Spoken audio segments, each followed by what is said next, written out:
So, in contrast to Fukuyama, you outline a vision for international political actors from a realistic point of view. Let's take a specific case study, the specific case study of the Russia-Ukraine war. So you claim that the West wants to bring Russia to its knees on economic grounds. However, Russia's fundamental strategic interests are being harmed rather than its economic ones. So the Western effort is ineffective. In fact, in the case of the EU, we can say that it is self-defeating. How can it be explained that despite all this, the Western world still sticks to its idea? What scenario would you predict for the further development and outcome of the war? Well, with regard to the Ukraine crisis, which I believe was largely a result of NATO expansion, not just NATO expansion, also EU expansion and the color revolution. The overall goal of the West, and here we're talking mainly about the United States, was to turn Ukraine into a liberal democracy. This is what the Orange Revolution was all about, that was pro-West, to integrate it into the European Union and to integrate it into NATO. That was the three-pronged strategy. This is liberal hegemony. It's very important to understand that up until 2014, when the Ukraine crisis broke out, NATO expansion into Ukraine was not aimed at containing Russia. We did not think Russia was a threat until 2014. Very important to understand that. Vladimir Putin was invited to the Bucharest NATO summit in April 2008 because he was considered to be a friend of NATO. He was not seen as an adversary. The reason that we thought we could shove NATO expansion into Ukraine down the Russians' throats was because we thought they were so weak. We didn't think there was any reason to fear Russia until 2014. It's very important to understand that. And you want to remember that we got away with two large tranches of NATO expansion. The first was in 1999, which brought Hungary into NATO. And the second big tranche was in 2004, which brought countries like Romania and the Baltic states, Slovenia, and some others into NATO. And we thought we could do that again. There could be a third tranche.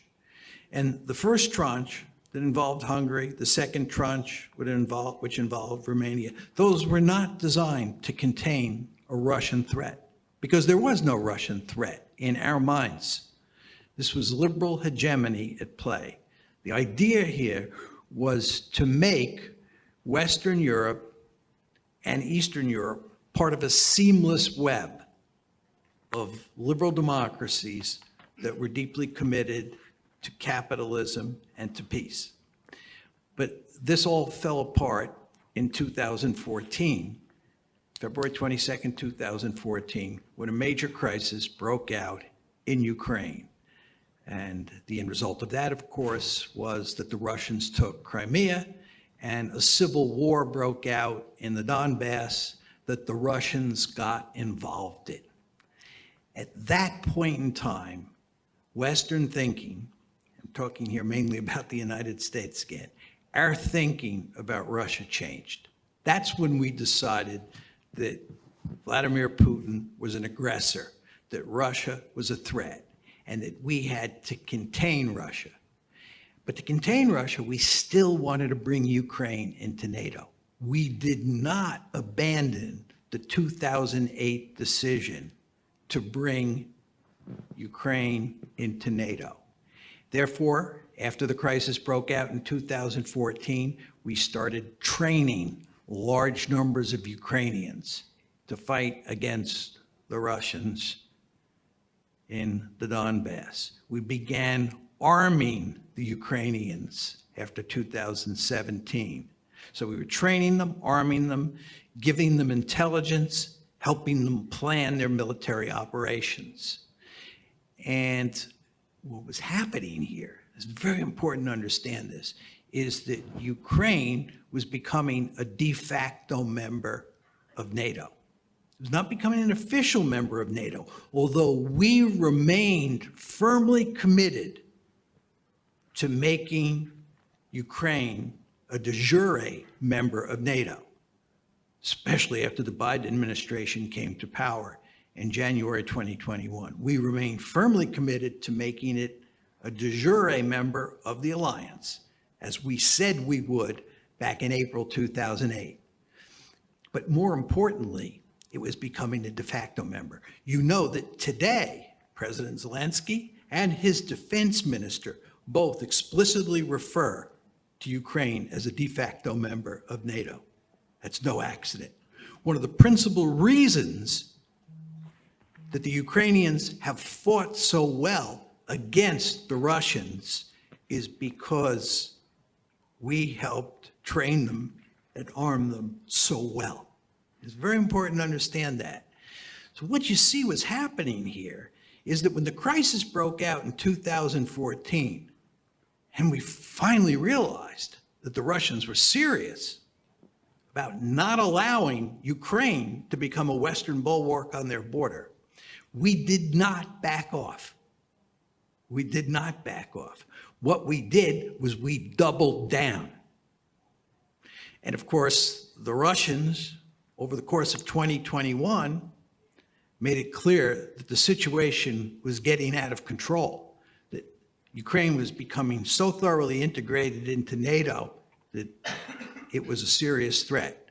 So on December 17th, 2041, the Russians sent one letter to Jens Stoltenberg and another letter to Joe Biden saying, this has to stop. You have to tell us in writing that Ukraine will not become part of NATO. And then they had another set of demands that they put in writing as well. The United States said, we're not making any concessions here. In January of 2022, Secretary of State Blinken said, we are making no concessions to your requests in the December 17th, 2021 letter. And what happened then was that on February 24th, the war started. And when the war first started, almost everybody I know believed that the Ukrainians were going to be defeated. But pretty quickly, the Ukrainians made it clear that they were going to stand up to the Russians, and they could do a pretty formidable job of fighting against the Russians. So the Americans and their allies in the West began to think that maybe the Ukrainians could defeat the Russians in Ukraine. And furthermore, with their really potent economic sanctions on Russia, we could do serious damage to the Russian economy. That's what we began to think. So we began to think that we could win the war against Russia. This is what happened in the spring of this year. And up to today, we still think there is a good chance we can win the war if we can continue to back the Ukrainians with training, with armaments, with intelligence, and with assistance in the planning process. So to answer your question, the reason that we have not backed off, even though it's clear that Europe is being badly hurt by the sanctions and by the war in Ukraine more generally, the reason we have not backed off is we're in a sense doubling down again. There's nothing new here. We're continuing on the same path that we have been on since April 2008, when we said that Ukraine and Georgia would become members of NATO. We have never backed off. This is one of the reasons I would note it's going to be so difficult to shut this war down. The Americans, and of course the Ukrainians, are committed to winning. And needless to say, the Russians are committed to winning. And there's no way we can win and the Ukrainians can win on one hand and the Russians can win on the other hand. There's just no way to square that circle. So I think what we're looking at here is a long war. I just don't see any solution, right? Now, this raises the question, what happens if the consequences of this ongoing war for Europe are disastrous, both economically and politically? I think it's quite clear that the economic consequences of this war are going to be enormous. And I believe the political consequences on individual countries and the institutions in Europe, the institutions like the EU and NATO, will be significant, and they will not be positive. For now, it looks like these institutions are coming together to deal with the problem. I wouldn't bet a lot of money that they will stay united, that the countries in these institutions will stay united over time. You can already see cracks beginning to form, and I think they'll be exacerbated.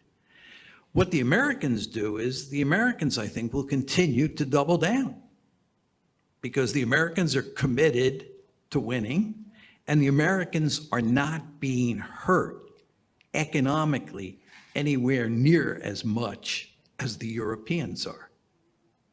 So I think the Americans will continue to double down. They'll put tremendous pressure on the Europeans, that includes Hungary, to continue, to support the United States in its efforts to defeat the Russians. How this plays out, I don't know. I'm often asked, how do I think this war is going to end? Who do I think is going to win? I don't know. It's very hard to say. You can tell all sorts of stories about how it ends. Almost all of them are horror stories. I can't tell a story that has a happy ending about how the Ukraine war ends. This is why I've argued for a long, long time that the United States should not push NATO expansion into Ukraine and more generally try to make Ukraine a Western bulwark on Russia's borders. I always thought that this was a prescription for disaster. And I think I'll be proved right. I hope that I'm wrong. I hope that I'm missing some element of the story.